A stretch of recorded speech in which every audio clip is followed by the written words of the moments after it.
The ModernJeeper Show, the show about Jeeps, Jeeping, and Jeepers.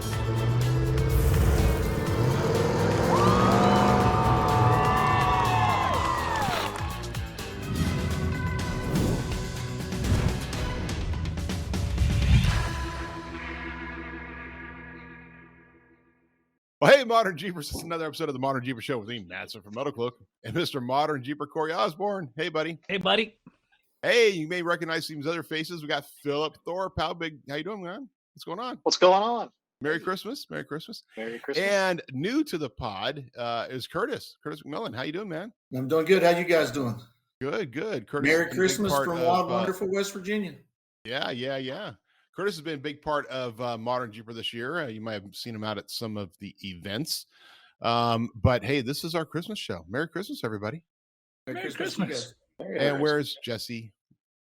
She is actually driving. So she left this morning at like 6 a.m., 5 a.m., and is headed to Oklahoma to grab her kids and bring them back. Oh, wow. So we're supposed to have a big storm this weekend, which we desperately need. And she was worried about them driving back, so she's going to go grab them and bring them. So yeah, let's see. When you start talking about like Oklahoma and grabbing kids, like they just like, is that the right term to use? She's going to pick up her kids and bring them back. Just grabbing kids seems a little too Southern to me. It doesn't matter what kids. I mean, just grabbing some kids. Just some kids. Just bring them back. Driving along with the cool looking Jeep. Say, hey kids, hop in the truck. Right. What do you got? Nice. Is she driving her rig? What does she drive when she goes back and forth? You give her a truck or what? Yeah, she has her truck. Yeah.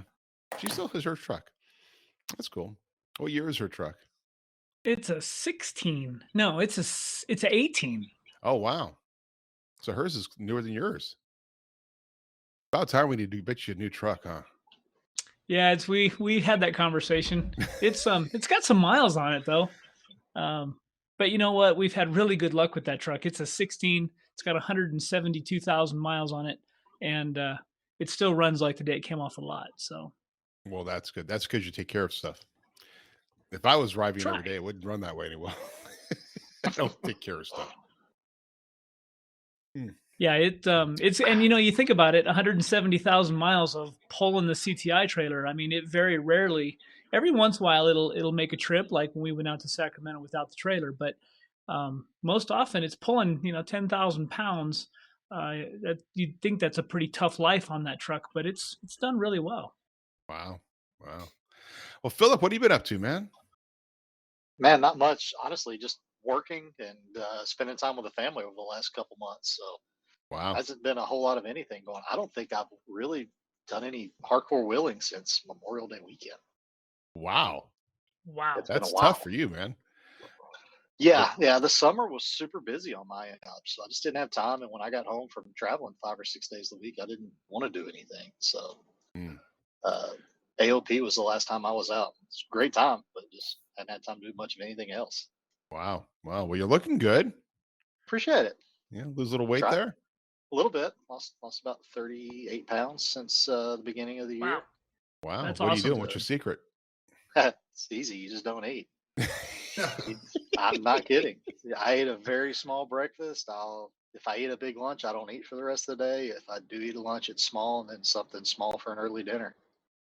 And if my belly's growling when I go to sleep, then I know I did it right. Wow.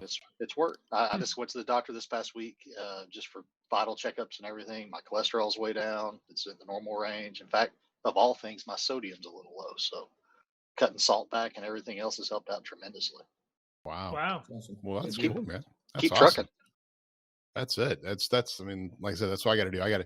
I was good right after I had the row, right? Because I lost 15, 20 pounds on the row. But then that was right before Halloween, and I haven't stopped since.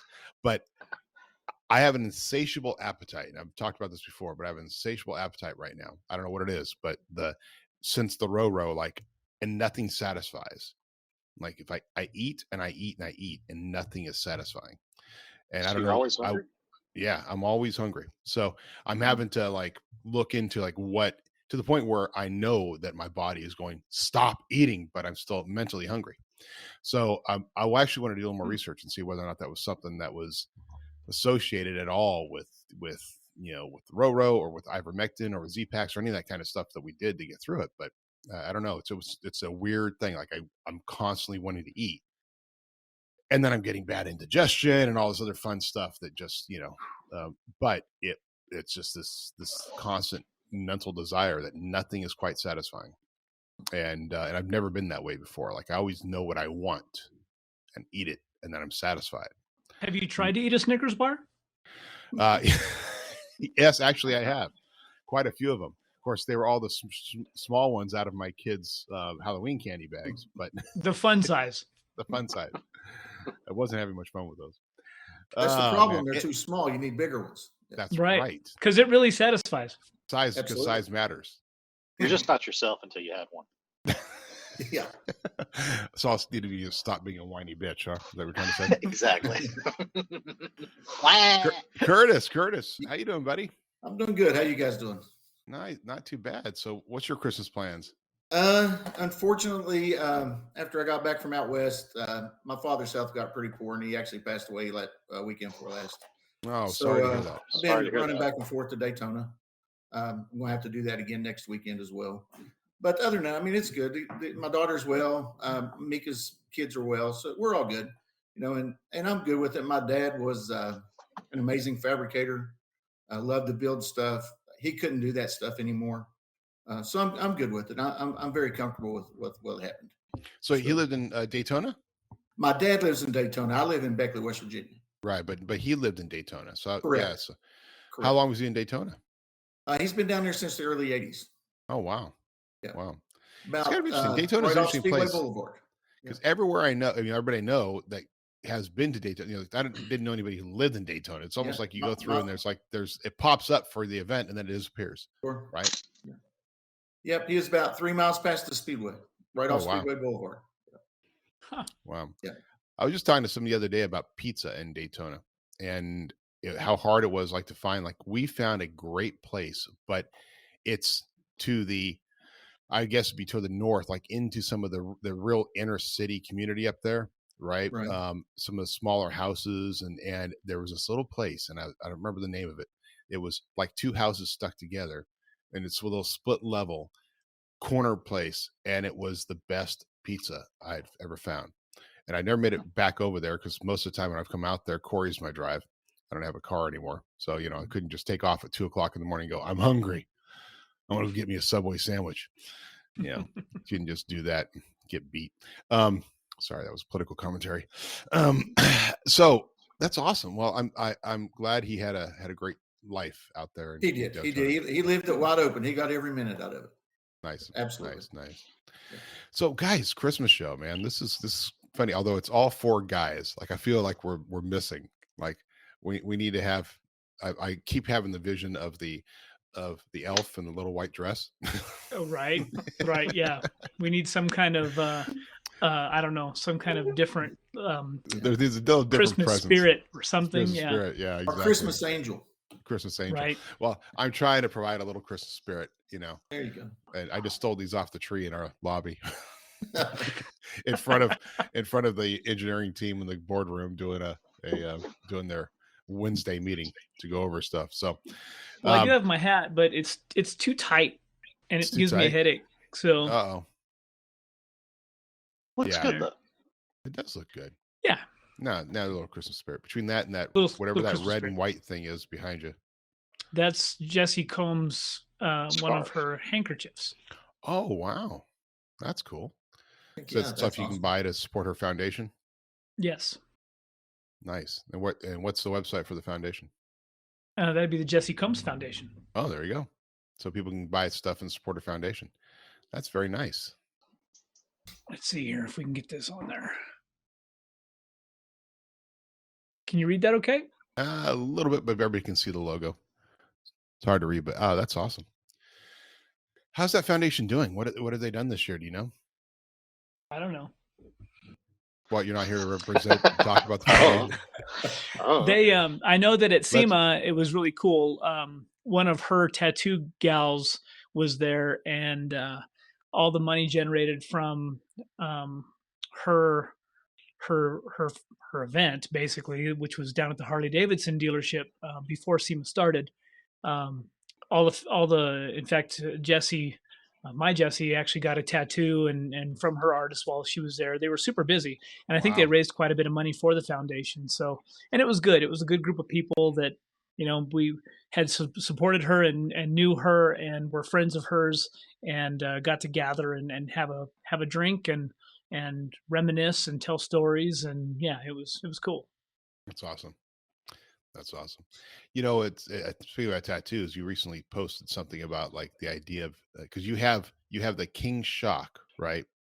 Tattoo. Well, it's not on really one it is a coilover shock. It is a coilover shock, right? Yes, it's a coilover shock. It's blue. It's blue. It is It's blue. It's blue. Yes. There are no logos on it, There are no logos. but it's exploding out of your calf. I did that a couple of years ago after I blew my knee up, and I wanted to do something off-road related, and had seen some stuff that my guy had done, and he actually did the tattoos on my rib cages as well. And I figured that was my weaker leg and it needed some help, so I did the coilover on there because it was I don't know, it's more recognizable, I guess. But now I tell everybody, that my left leg, I should put a 6-pack on there because it's actually my stronger leg anyway. Yeah. There's a 6-pack in there. Just it hasn't exploded out because it's actually properly laid out, I guess. Right. Okay, right. let's talk. Yeah. So we're going to talk tattoos. Any other tattoos in the room? Just one. None. None? Yeah, see, none here. It's funny because I grew up with like my parents had tattoos. I mean, nothing like what you see today. Like the idea of it's kind of funny because today you have tattoos and it's like, oh yeah, full color forearm, Empire Strikes Back going on, right? Versus just like my dad had a Pink Panther on one side and he had an anchor on the other, right? And my mom had a Moon and Stars that is now a dragon and Moon and Stars on and something on the hip. So tattoos normal. For some reason, I just never got around to doing one. I feel like now if you don't do like something like a full arm sleeve, you're just you're just putting like, I might as well take a sticker out of my kids' stuff and put it on there because I could put a Paw Patrol tattoo on my hand if I wanted to. They're kind of addicting, and it's weird to be addicted to that kind of a pain. But the sound and stuff, I don't know. There's a lot of people who think different things about tattoos, and for me, it's always been it's a representation of things that were a part of my life or something I was interested in, and yeah, I don't know. To each their own. No, it's totally cool. I'm nothing bad about it, but it's just I always thought I would. Okay, so you talk about the addicting side of it. When I was in Japan, like what I wanted to do, because in Japan they do the tattoos a little differently than they do out here, right? It's a very spiritual experience, right? And they use the bamboo with a little blade, and then it's literally like all the done. It's all done by hand. And I'm sure there are guys that are doing tattoos out there with normal equipment, but there was this idea, and I thought I'd get something like a samurai on my back, and I do the samurai in Japan. Then I'd come back here and I do the American eagle, right? In America, and have just the samurai fighting the American eagle. I just thought it'd be really cool on my back. But then I also made a standard, which was I didn't want to do that until I was like happy with my body, right? Yeah, that was like I was happy, that was in shape, and never got in shape, so I never did the tattoo. But in Japan, when you do it, it's supposed to be a very spiritual experience doing that. So which kind of goes along with the pain. So well, the new technology is interesting. A lot of the new tattoo machines, they don't even make a sound. Oh wow. It's really interesting. Yeah, technology's come a long ways, just like with everything. Well, and what they can do now and the shades they can do and all the different.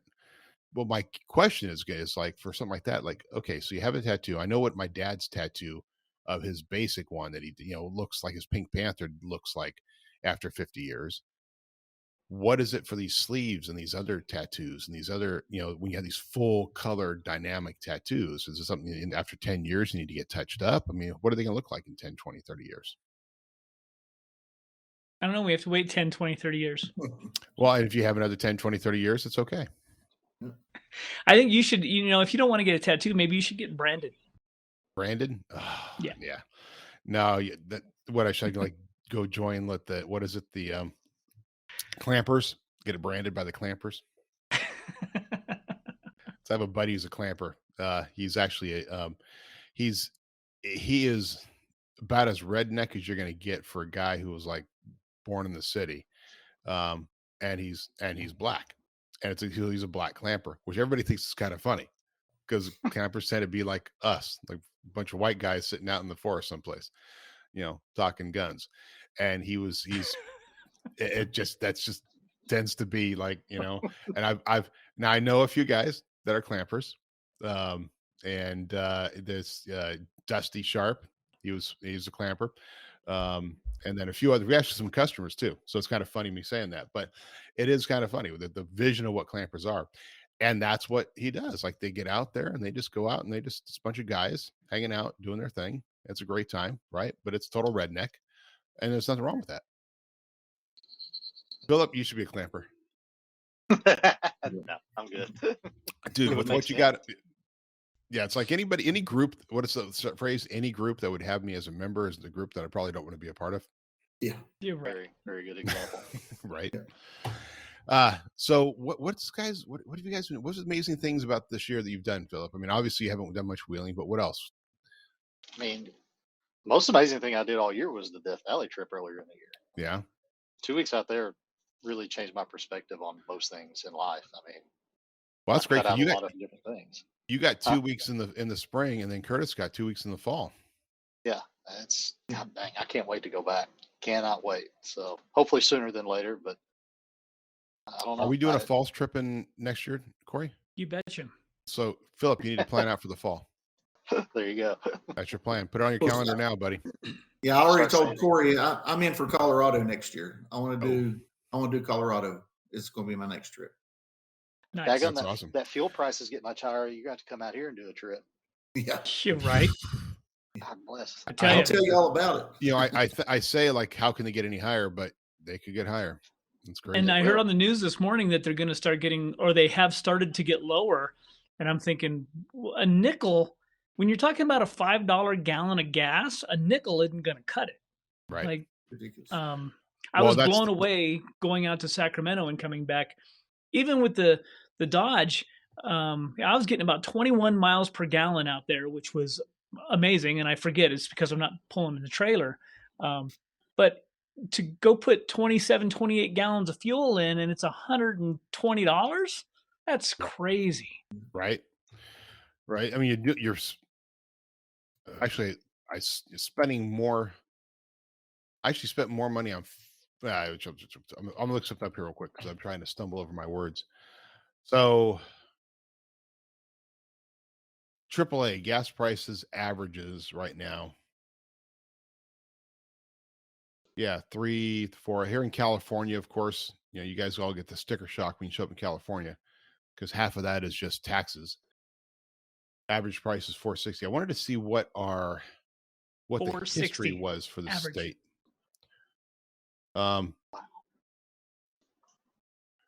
So 2020 average price in December of 2020 was $2.02, $2.20 a gallon.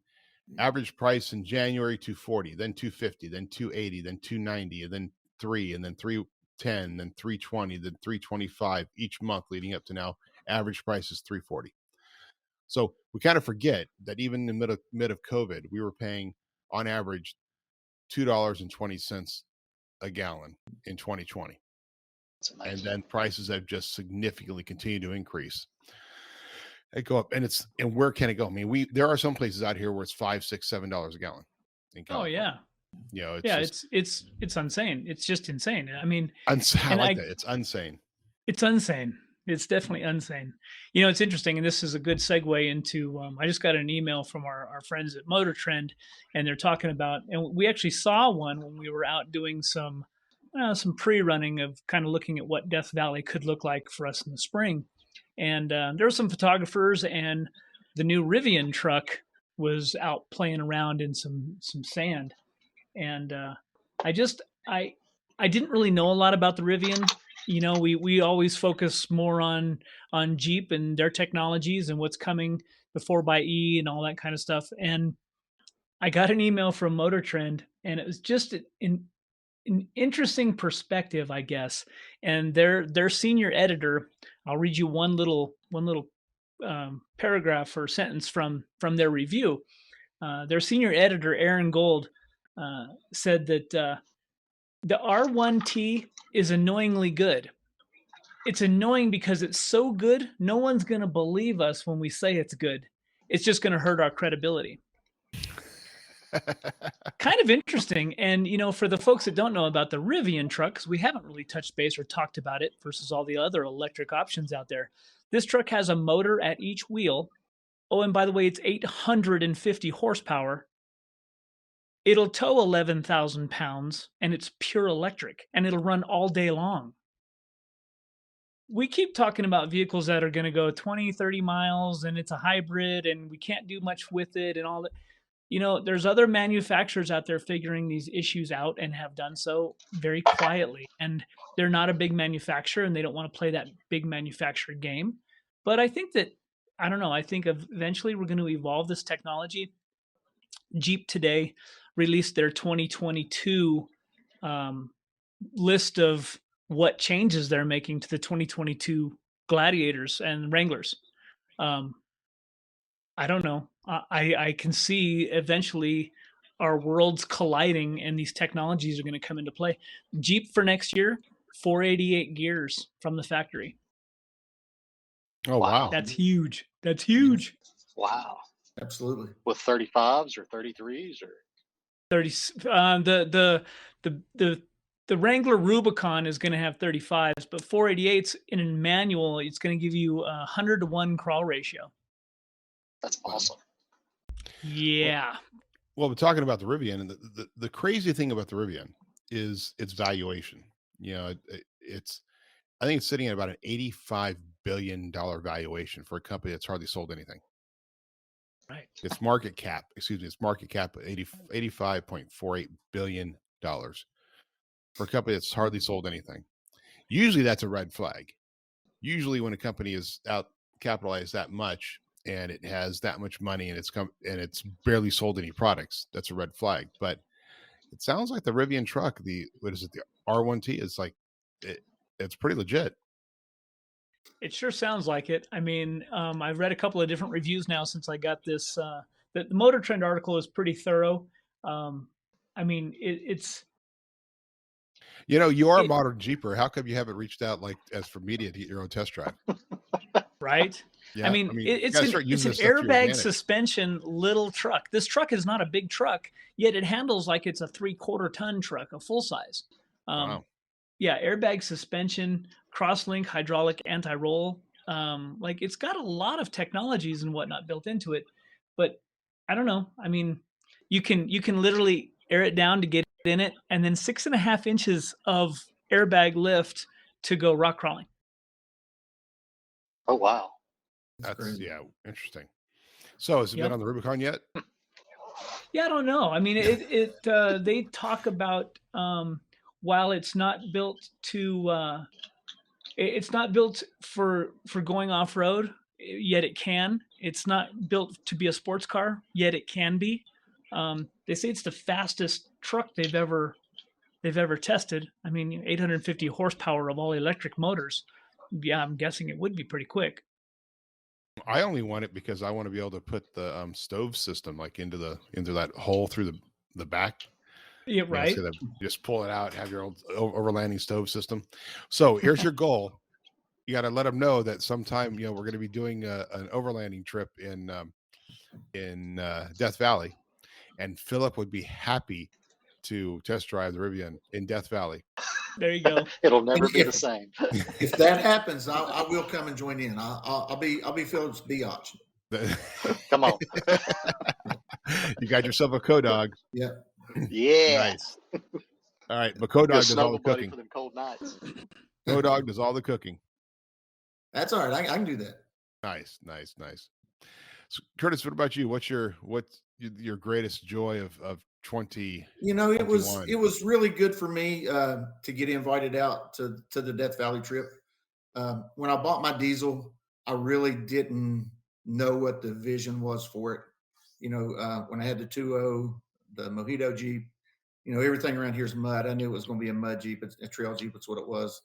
I really wasn't sure what I was going to do with it. And then lo and behold, it's slowly becoming an overland Jeep. And I really like that. I like that. I enjoy that much more than playing in the mud and trees and crap all around here.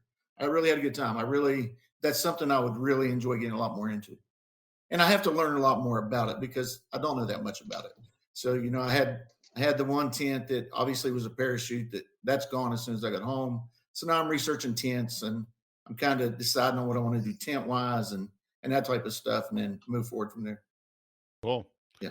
So did you have a rooftop tent on it when you went out to Death Valley? Yeah, I had one of the basic Smittybilt type regulars tents on the rooftop tent. The one that everybody has, they just rebrand it. I had that one. It was fine, but it was a parachute up there. I mean, just the way I had to mount it to my rack and this and that. Mm.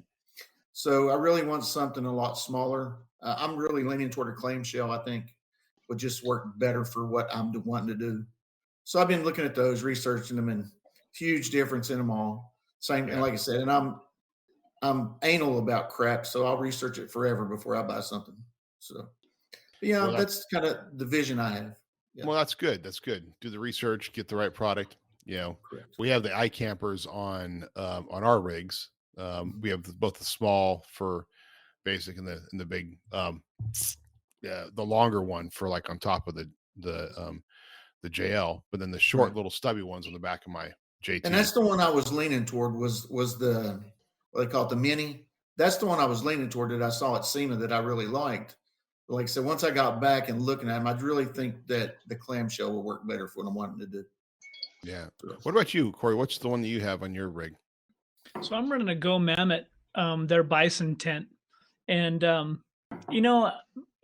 again, this whole overlanding push we've seen in the last couple of years, what we used to call camping, it changes as fast as technology does. There's new stuff coming out all the time, and it's because there's more interest and people are refining, how they do things and all that. It's just like backpacking and hiking. We all used to just throw on a pair of tennis shoes and whatever, duffel bag we could throw over our shoulder and we'd go on a hike.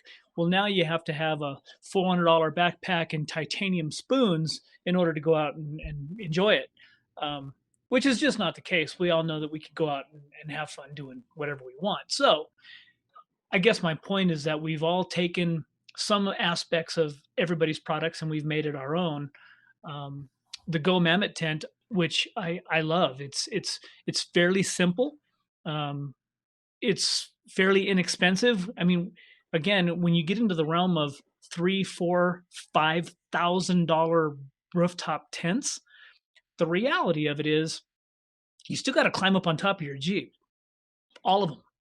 And for some, that's going to be an issue. I already know that. I mean, I can tell in the morning you get out to come down that ladder, and that can be an issue. So 10 years from now, am I going to want to do that? Probably not, unless they develop some kind of a fireman pole or something I can, shimmy down. But, a lot of guys are still doing a lot of overlanding and they're just bringing a tent. Whether it's a Gazelle tent, which, we had up in Tillamook, and some kind of an easy to set up, take down kind of tent, and you can throw it on your rack or throw it in the back.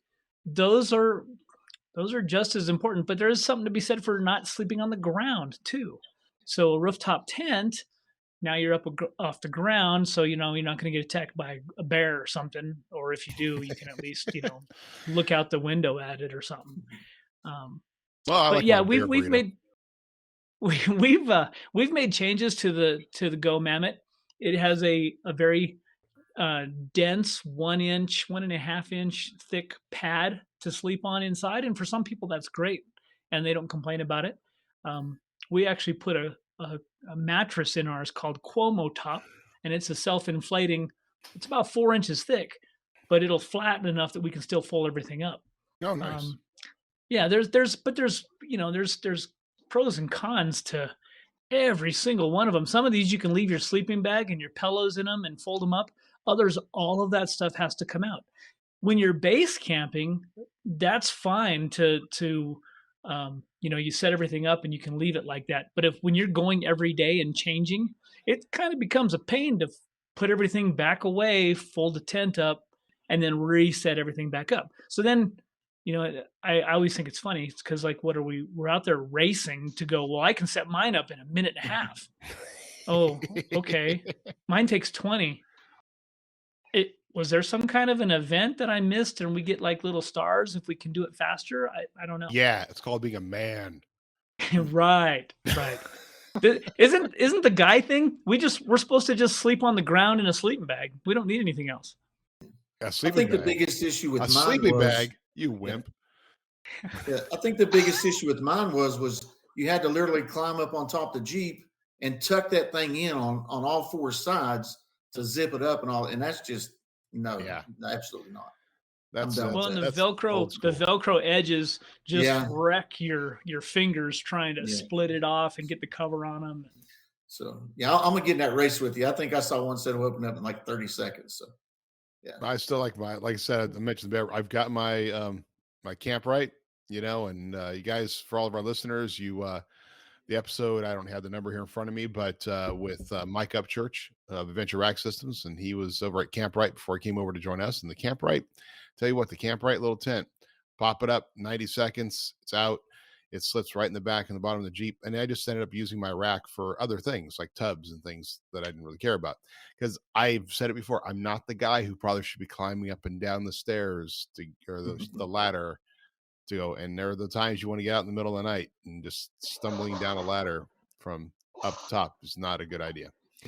Well, Ricky found a solution for that climbed up and down the ladder thing. But what's that? Just he bought the little urine bottles that the hospitals use. Yeah, but there was no more climbing up and down the ladder. Yeah. Well, that reminds me of the couple that was with us in Death Valley, a few years ago, Corey, and they had the full vestibule, right?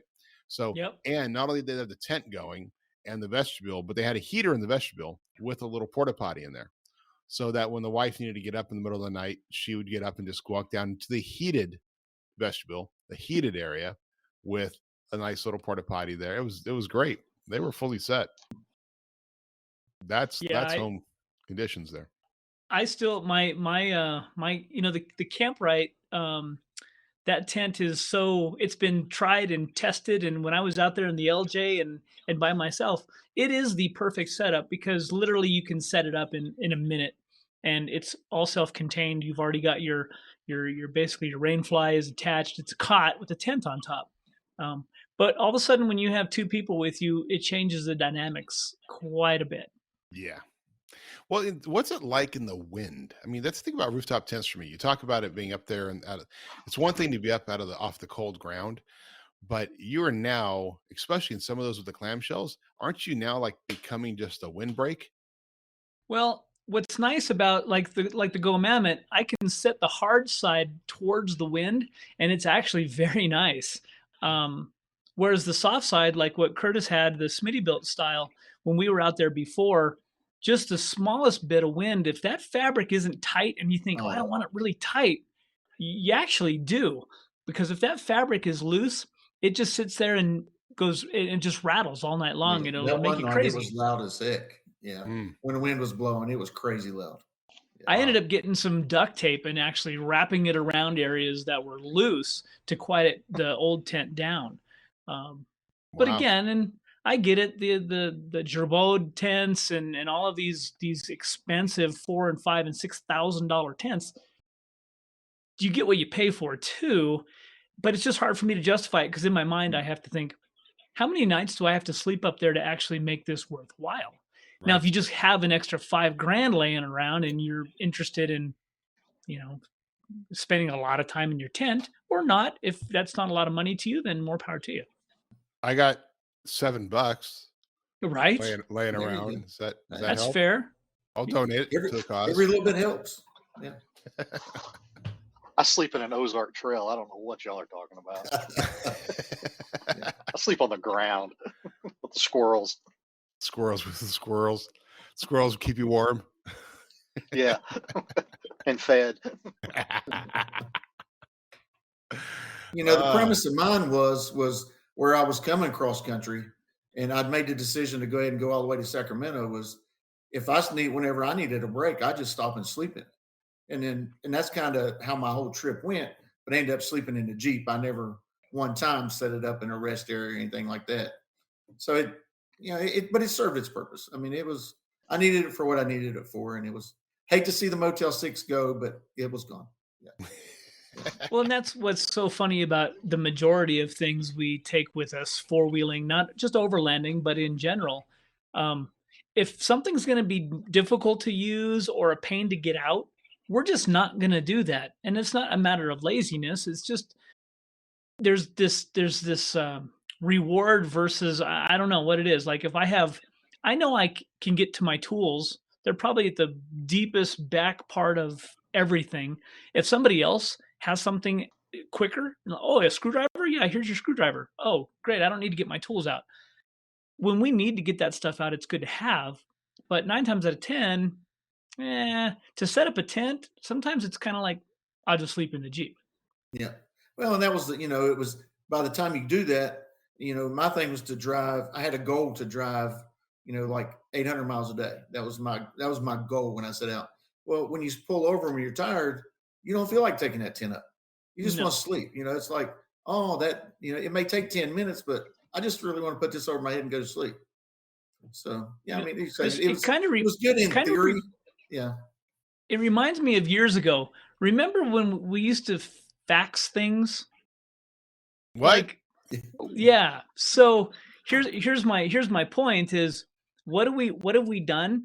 We've created all of these new things and tools so that we can do stuff much faster, whether it's a compressor to air up or a power tank, whether it's we all want to be, I don't know, like how many times are we getting to a trailhead and we have to wait for somebody to air down your tires? Come on, man. We are in a hurry. We got to go. 2 minutes to air down. That's too long. Just pull the valve stems. Let's get out of here. Like, what have we done? It's like we're in this race all the time and then airing up at the end of the day. Oh, I'm not going to air up. It takes too long. I'll just drive it around like this for all week long and it'll be great. Yeah, it's just kind of funny.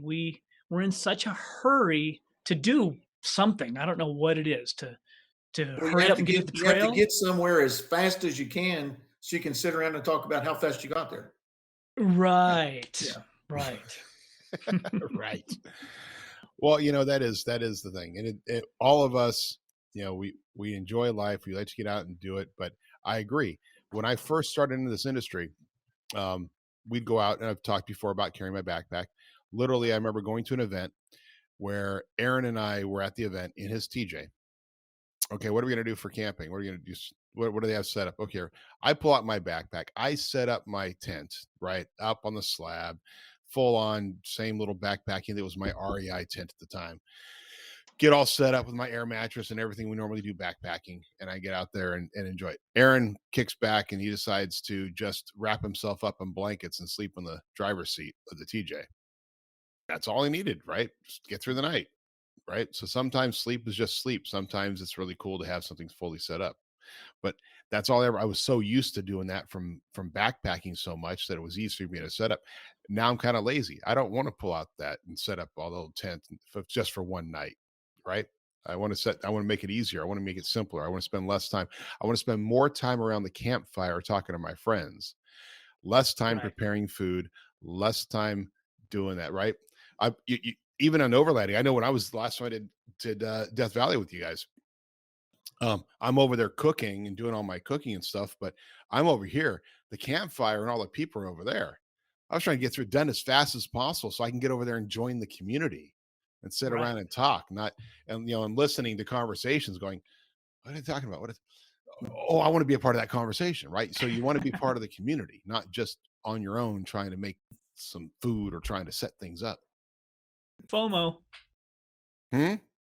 FOMO? Fear of missing out.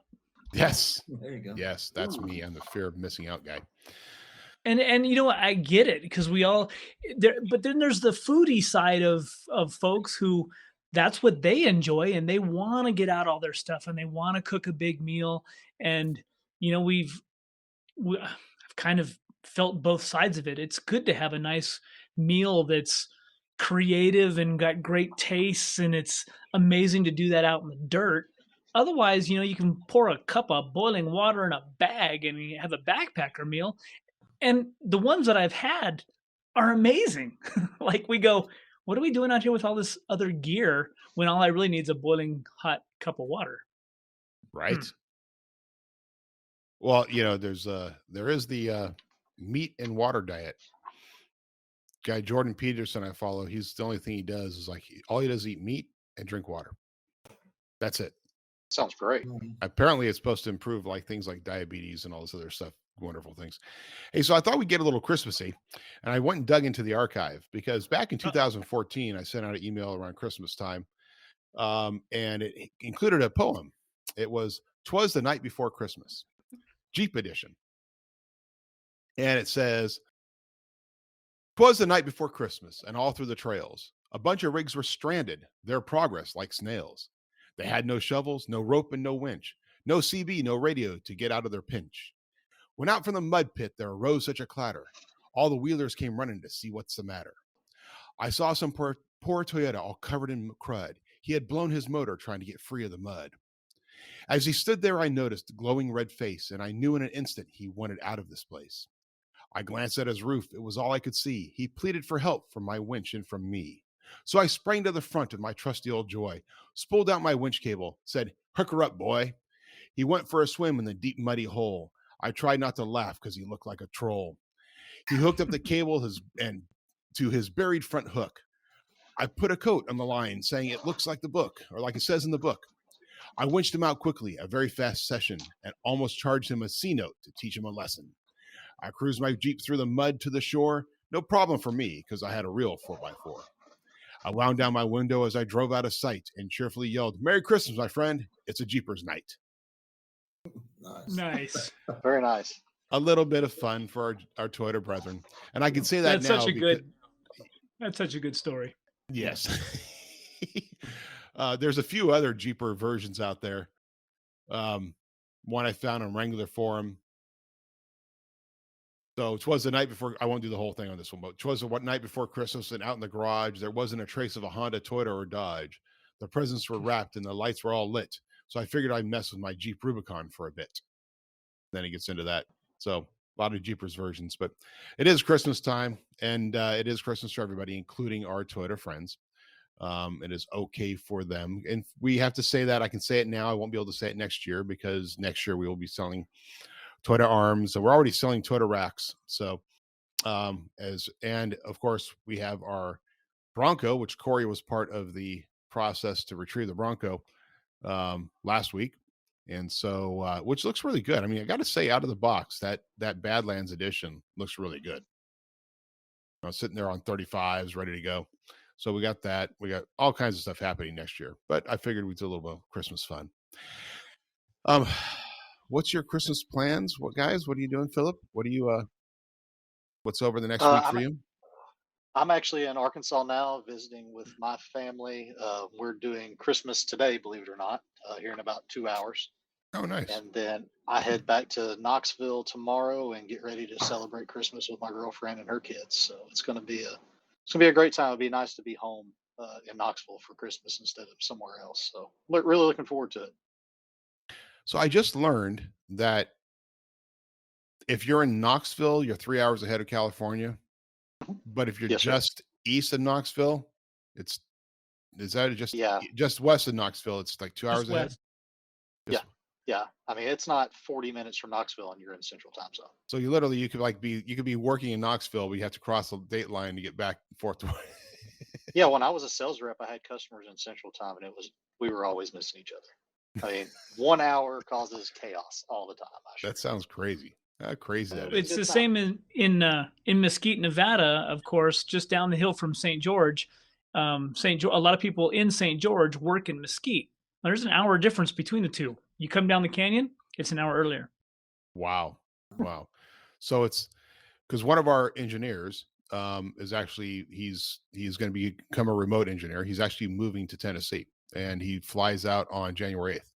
So he's going to be out in the Knoxville area, and just decided to move his family. But he's a good engineer, so we want to keep him. So we're letting him work remote. We have another engineer that works remote out of Oregon, the Bend area. But he was talking about. So he actually is where his house is apparently in the Central Time Zone. So he's, but I'll have to make sure the two of you guys hook up. But absolutely. Yeah, so it's he's an engineer primarily behind the ARS product line, and did most of the designs of the products that we currently have, including making the JL rack system as strong as it is. And by the way, for you Gladiator guys, with our overcab system, he just came up with a design of an overcab system that it's an extension of the overcab system that then goes to the bed and becomes a bed rack system. I love it. I freaking love it. It's gonna be a while before it actually hits production because we have other stuff to get out first, but it's so cool. And I might just have to do the prototype. Just might have to make him make me a prototype just because. I had some of those parts. Yeah, exactly. So actually what'll be interesting for you, Curtis, because you're out there on the East Coast, is going to some of the East Coast events now, and Chris can actually go out there. Correct. Right. We might. Yeah, we've talked about it. Join you. Yeah, we've talked about it, how far he is away from me and stuff like that. And that's an easy trip for me. So that's something that, and he knows I want to be a little more involved in some of that stuff. I have some ideas. I love that side of it. I mean, that's just what I like to do. So yeah, I think it's going to work out really well for everybody involved. Plus, you guys aren't too far from Windrock. Say, let's go there and scare the crap out of him. I like it. We're just going to do a little overlanding trip. No, just hold on. Just buckle yourself in. Overlanding trip to Windrock. Yes, exactly. Go to Rattle Rock. Oh, buddy. I'm looking forward to it. I've never done Windrock. I'm looking forward to getting out there. Come on. So, and Curtis, what about you? What's your Christmas going to be like for the next few days? Yeah, well, it's going to be a little different this year, but my girlfriend and her boys will be here Christmas Day. My daughter and her husband's coming over. So we're going to spend the day all together and cook and hang out all day. And then I'm right back to work, change my work schedule a little bit so I could be off next weekend to go take care of some things in Daytona. Nice. Looks like I'll be making several trips back and forth down there over the next few weeks, but it's going to be good. I mean, get that over with will be a huge relief. Yeah. Well, Corey knows what that is like. Yeah, it's no fun. It's no fun. Nope. No. Well, cool. It sounds like in Corey, you and Jesse have got some plans. Is it snowing out there yet? No snow. Supposed to get some snow this weekend. Again, yeah, Jesse, she went to Oklahoma to grab the kids, and then they'll be back probably not until after Christmas. That way she can see her mom and stuff, and my dad's birthday and my brother's birthday. Christmas? What's that? She's staying down there through Christmas? Well, yeah, Christmas is Saturday. Yeah. And there's like a massive, we're supposed to get 20 inches of snow.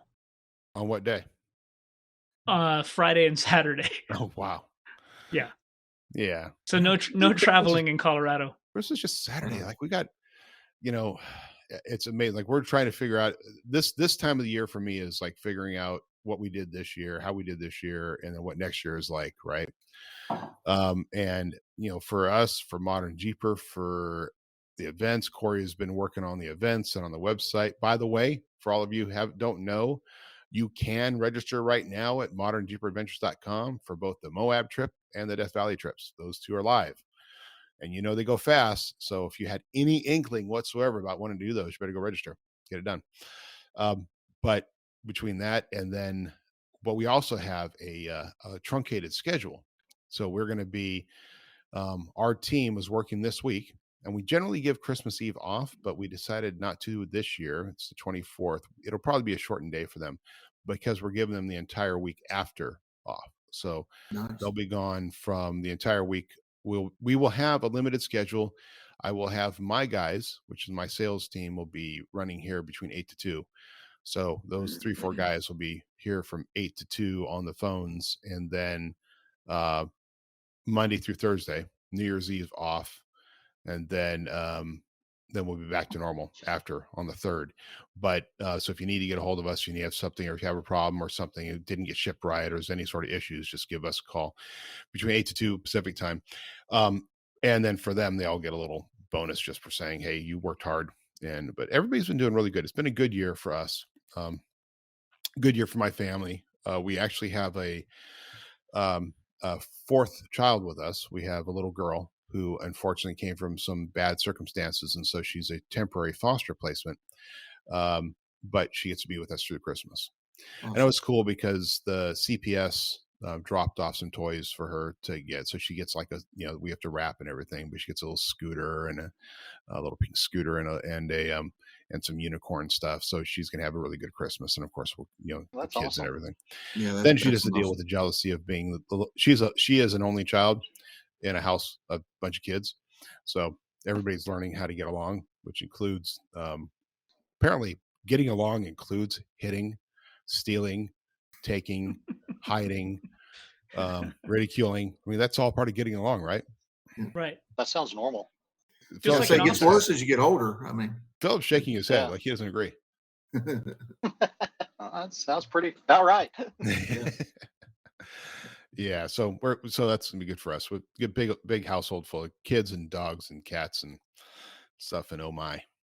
Now, one thing I got to figure out, I want a technical response from all you guys. For anybody who knows anything about electricity and how is why the F in my house, I have one GFI in one bathroom that connects all 3 of my bathrooms and my balcony plug and my back patio plug. Way too many plugs on that. It was lazy. All on one GFI. Now, the problem is that if you're like me and you go and you set up your Christmas lights and you don't properly go and wrap every one of the plugs when things are dry, and then water gets in there, and then the back patio decides to, I got water in there, and decides to flip the GFI. Now you don't have any plugs in your bathrooms and all over the place, right? So I'm like having to deal with that now. Like we had 3 days of dry weather, and I didn't go out and take some Teflon tape and wrap all the plugs to prevent it happening again when it started raining last night. So the GFI went off again. You know enough electric guys out there. You just need somebody to come out and break up some of those circuits and put them on different lines. Yeah, I know. I just need to get it done. Now that I'm trying to actually getting close to selling the house next year. But it was the craziest thing. Like, you got to tell me, I have 3 GFIs in my kitchen, and I've got one that controls 3 different bathrooms, and it's not even like it was easy. There's one need bathroom one per room. downstairs. There's 2 bathrooms upstairs. They're separate. The patio and stuff. How did somebody? You talk about lazy. I don't know if it was lazy to connect the back patio to the upper balcony to a bathroom to another bathroom that's downstairs. That's not. It's like, was that some standard at some point? Well, there are 3 GFIs in your kitchen, and I'm guessing those they should be all on 3 different legs. Then 3 different breakers. Probably you should start shutting breakers off and see what goes off. Probably not. Probably it's just like they put 3 different. Like he ran out of plugs, and so he just put a GFI and a GFI and a GFI. That's what it sounds like. Yeah, something. Yeah, because they should all be linked to one. I mean, yeah. It's kind of crazy, but these are just the things. I'm losing my ears. But the problem is, so I have my Christmas lights out, and then when it rains, I don't have Christmas lights. Nice. So that's dumb. Yeah, it's dumb. Well, I had just the opposite happen. While we were in Death Valley, my girlfriend Mika decided that beginning in November was the perfect time to put up the Christmas tree. So I'm blaming all this bad luck on her because you never put the Christmas tree up before Thanksgiving. That's what I tell her. Right. So it's all her fault. Yeah. Well, that and trying to it's still there, right there. Well, and is that a live tree or a fig tree? No, it's artificial tree. See, we got an artificial one in our lobby, and I actually did a little thing because we gave out. I don't have them here with me, but we gave out Christmas ornaments. Now we have little Christmas ornaments. It's just an M with a Santa hat on it, right? And we do that every year. But what we do is randomly just throw them into packages, right? We never really wanted to sell them, so we have a bunch of them. They're gold zinc plated, and I take 5 of them and I sign them. And so sign them up and then throw them in packages. And those 5 are worth like $200 gift certificates each, right? Oh, cool. So I did a little live piece on it. It had our tree in the background, and I got like ridiculed, like it was a small tree. Like people expected us to have some big, massive tree in our lobby, right? But maybe I should have stood closer to it, and like let it be big and tall over me. There you go. But our tree at home we bought, and it's already. I mean, I keep watering them. I water them all the time, right? And can't tell if that's dehydration or actually the tree drinking the water, but they die. They die too quickly, right? And unless you go and like take them and you saw off the end and make it clean cut, it was sawed when we picked it up. It was a couple of hours before I put it in the water. And generally that's fine, but this one's already dry on top, and it's sad. Well, and my wife likes cut to keep down them, in August. right? Well, my wife likes to keep them until what's called is Epiphany. What's the like January 6th? So when I was little, I'll tell a story that I probably shouldn't share to many people that know me. But when I lived in Southern California, down in Oceanside with my mom, we had a real tree, and we kept it up for 15 months. Oh, wow. And in the middle of June and July, like we had this mailman that would come by and go, what are you doing? And my mom was kind of unique, and we kept watering it. She had a spray bottle. We'd spray it with water, and literally it didn't lose its needles or anything. But we had a tree up for almost a year and a half. Wow. Now, did you actually get Christmas presents under that tree every time? Like, yeah, every day. No. What was really cool about the second Christmas was that we didn't have to set anything up. That worked for me one year with lights. I just left them up all year, and well, the ones down on the front, the ones down on the front gate I leave those up all year long. I just go down and plug them in. Nice. Yeah, so it's Epiphany, the Feast of the Epiphany, which you can celebrate the coming good news to all. So that's supposed to be January 6th. So technically, you're supposed to leave everything up and all your Christmas stuff up until January 6th. I thought that was like Festivus for the rest of us. Yeah, so like she likes to do that, and the problem is the Boy Scouts come around like the 1st and the 2nd to pick up trees. They don't want to come around later, so they come pick up your tree. Oh yeah, in our neighborhood, like in when you live closer into the city and not like in the middle of no place where you just cut it up and burn it. Right. We actually put it out in the street, and then they come by for a donation and they pick it up and they take it. So you guys got it hard out there in California. Yeah, I'm telling you, man. Well, yeah, let me tell you hard. So this is the insane thing. We'll talk politics real quick.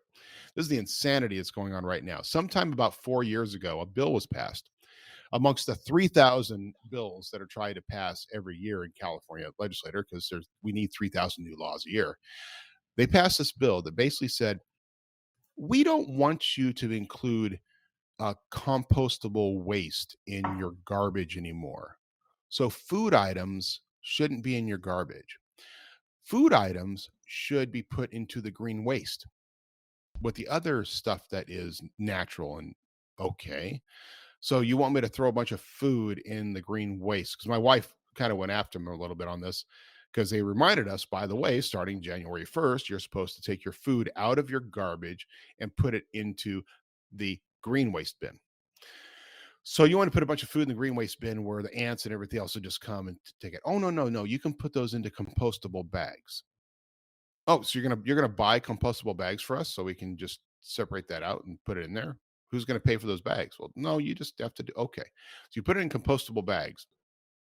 So the guys that are picking up the green waste, who usually just pick up the green waste and stuff, and they take all those leaves and trimmings and woods and stuff, and they take it down to the yard, and the yard takes care of it, now have to go and separate that out into compostable food bags that are supposed to then go into some sort of compost system, whatever. And then, like, isn't it food waste in the ground, like actually the good stuff? Like the other stuff we throw into the garbage, the cardboard boxes that happen to have some pizza grime on them because you can't put those into the recycle, right? And all the other stuff goes. So that's all still going to go into the ground waste. But the food waste, which actually helps that stuff break up, because when food waste is by this other stuff, it breaks up faster and gets more. So that's going to be out of it. So that's no longer in the landfill. Now we got to put our compostable waste into the trash with our leaf trimmings. Well, this would be my Yeah, I wouldn't do surprise that. face that California has problems. Like, wow. Right. Thanks. Me and Phillip on Hence the East why Coast, we people don't are have living those issues. Yeah. What's that? No, We don't have East Coast don't have those issues. Yeah. we throw our stuff on the side of the road. just throw it on the side of the road. Just throw it out. It'll be all right. Just throw it out. Don't worry about it. You know, there used to be a day when you actually had every week you could have stuff piled out in front of your house. Every week they would come and take it. Like they used to have Sacramento County actually had just a big tractor come through. You could put all your junk out in the front. Now you get that like once or twice a year. But it used to be you just put out there, put a pile up front. They'd come pick it up. Well, you can put some up here and put free on it, and they won't take it. But if you put $5 on it, they'll steal it. So Right. There you it go. works out Because just fine. if it's $5, it has value. Yep. Got value. Yeah. Yes. Yeah, that's fine.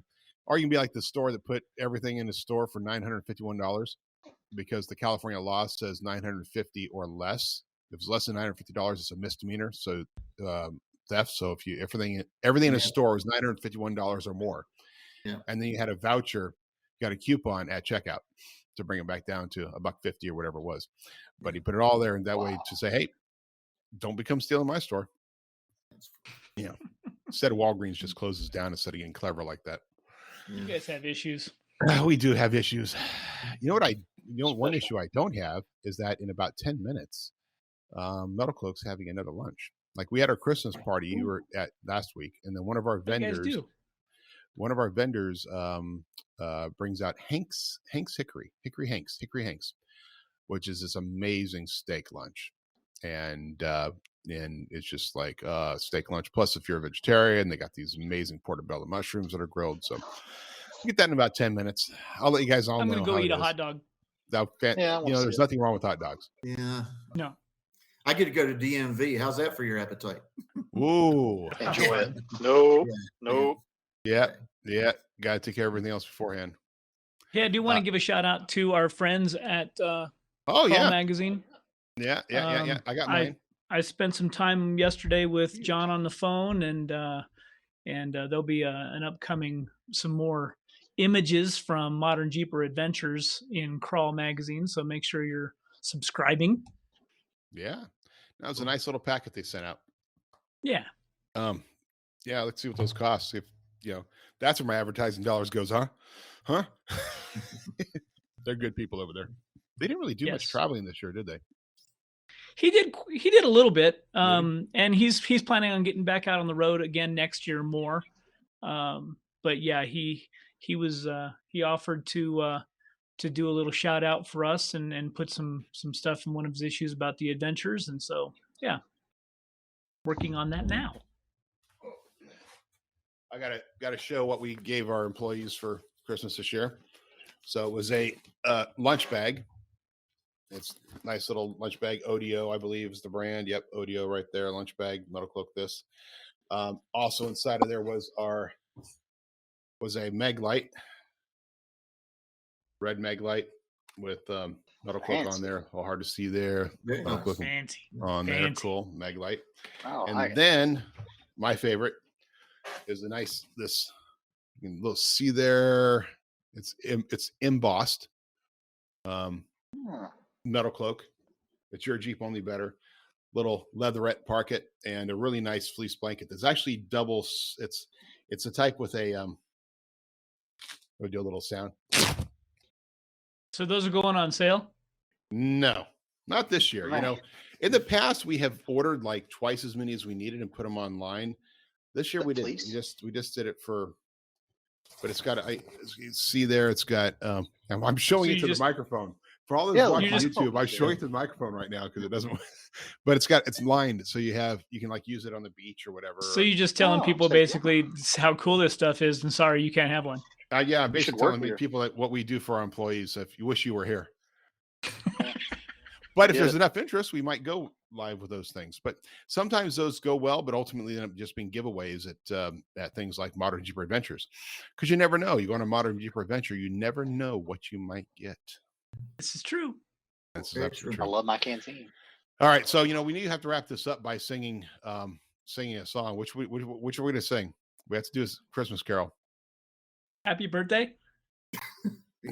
You know, I know all the words. Now, truthfully, happy birthday does apply for Christmas. I know. It's Yeah. the only song I know the words to. Yeah, really? You don't know you don't know Jingle Bells, Batman Smells. You didn't set up my teleprompter this morning. Yeah. What did we sing last year? I remember we sung something last year. It was a Christmas song. It was the Christmas Jeep song. You created a song. Yeah. Oh, Yeah. did we? Oh, is that what I did? I think somebody else did. I sent it out. Yeah, that was funny. And that's right, because Ricky had to bring his girls in to sing. That's right. Yeah, it's funny. All right, well, we have four white guys here who, other than Corey and Phillip, and actually Corey, I keep saying you look really, really good with that Christmas hat, because you just got you got the true white beard. My beard and everything. I've just mine's all dirty. Mine looks like I left a bunch of food on my face. Yeah. Mine was crazy white, but I shaved, so I thought it'd be proper. Proper. You want to be cleaned up a little bit. Yeah. And Phil's just looking good. You're taking care of yourself, man. I'm very proud of you for doing that. That's awesome. Thank you. I appreciate it. Yeah. All right. Well, then in this case, we're just going to say Merry Christmas. We don't need to sing any songs. We don't need to do anything like that. We're all sung in our heads, and I sounded really, really good in my head. So, I promise you want me to keep my singing in my head. Yeah. It's okay. Nothing could be worse than last year. Yeah. I think Jesse outshined us all, though.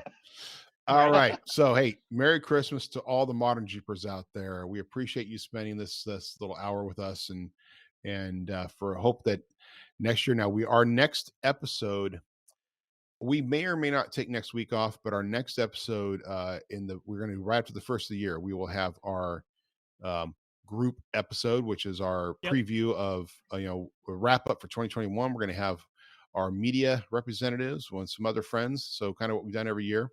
That should be fun, and just see what 2021 was like, because we hadn't really talked to them in a while, and what we all expect to see in 2022. And that also will coincide with the annual I Pledge to Jeep giveaway. That Metalcloak will start sometime next week, close to the 1st. And that goes through, and then we'll do the big live giveaway sometime around the 15th.